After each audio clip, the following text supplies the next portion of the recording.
Good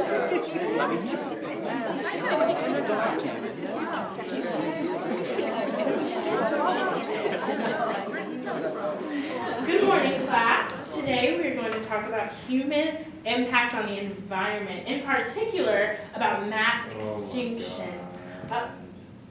Stephen, is there an issue?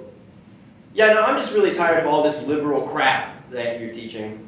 I'm sorry, what liberal crap are you referring to? It's just like humans are having a major impact on the environment and causing climate change. Like humans are too tiny to cause that much of an impact on the earth. Actually, they're not. You can ask the dodo bird, the Labrador duck, the Steller sea cow. Not my fault, they were too tasty. No. They weren't even on the menu. No one eats those animals, but I can tell you how they did become extinct. No, I can't hear you. Got all my liberal Stephen, audio filters. Really, we can have a discussion about this. It doesn't have to.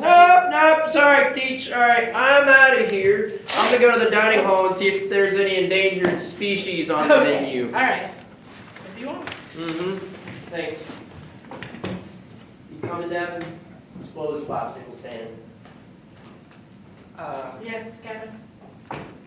You said mass extinctions? Is this not mass communications class? No.